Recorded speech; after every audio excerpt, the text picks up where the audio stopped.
Welcome back to my 31 days of summer barbecue. Now we have tons of barbecue recipes coming out over the next month. So hit that like button, hit that subscribe button, and make sure you hit the bell so you don't miss a trick and you catch every single one. Day 11, corn on the cob with Parmesan and chili. Let's go.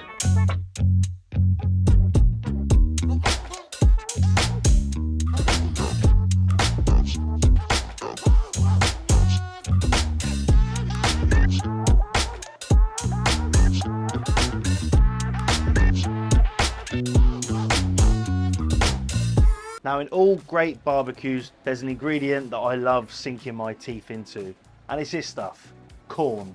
You normally just get it pre-packaged on the cob, which is absolutely fine, but today we're getting the whole ear and we're gonna rip it down, tie it up, and create something stunning. The first thing to do when you grab your ear, just rip off these green bits at the top, and any brown bits, just take those straight out. Now what we're looking to do is peel away these stunning leaves around the outside of the cob. The first 6, 7, you want to take those off completely. And what you'll notice is the leaves start to get a bit lighter. They start to get a bit softer. When you get to that stage, you're going to peel the leaves down, but don't rip them off. You want to collect them at the bottom of the cob. Now, do you have to do this? No, but I like it. It looks cool, gives you something to grab onto. And once you see the end product, I'm pretty sure you'll think it's worth it. What you'll notice is you've got all these hairs, these strings that are on the cob. Rip them off, making sure they're all gone. Pull that down to expose that whole cob. Now get all your ears to this stage, and what you want to do is go for one of the more inner leaves, pull that off, then just very gently split it in half. Now we're going to tie the two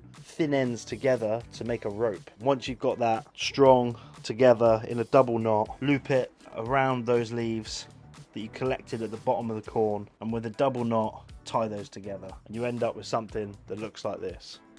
You've got the leaves to grab onto, the corn is completely exposed, ready for cooking. All of our ears of corn are beautifully prepped. The leaves have been tied back up out the way, and they look quite impressive. All that's left to do now is boil them before we put them on the grill, because we want the water to get in there, cook and sort of break down that corn a little bit, impair a little bit of salt through seasoning, and also make it a little bit more tender to eat before it goes on the grill. So touch of salt straight into a big pan of boiling water. Now all that's left to do is grab these things by the leaves and dunk them in. You want to get them all in there. Make sure you have a pot that's deep enough that covers the whole cob without submerging that leaf too much. Now don't worry if the corn's exposed a tiny bit at the top. The steam, the heat from the inside of that cob is going to do the rest of the work for you. We're going to leave these now to boil and bubble away for about 10-15 minutes. Take them out, stick them on a tray, and then we'll get on with the grilling. It's come down to room temperature.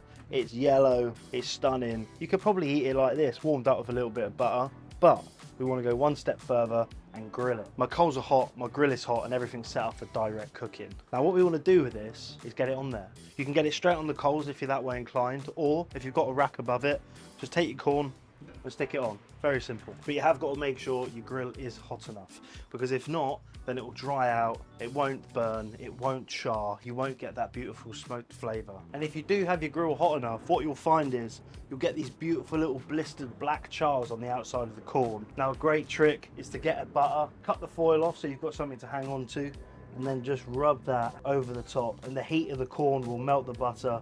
It will get in all those little nooks and crannies and just flavour this thing up. Once you're at this stage where it's charred, it's steamy, it's hot, you got the smell of roasted butter, come off onto your board, and then very simply we finish with grated Parmesan all over the top. And Parmesan might be a little bit of a weird choice for some, but don't forget how sweet corn is. You need the saltiness, you need that umami hit from the natural MSG inside that Parmesan to balance out the sweetness of this corn. So we hit it with a little bit of heat for a touch of spice. Now we've got salty, we've got umami, we've got sweet, we've got spice, we need acid. And that comes in the form of a little bit of zest of the lime and a touch of the juice. And that's it. Bring that out, put it in the middle of the table in your summer barbecue, and you'll get people talking. The husk tied, beautifully charred, perfectly seasoned, drenched with that stunning salty Parmesan, the hit of the chili, and the lift of that lime.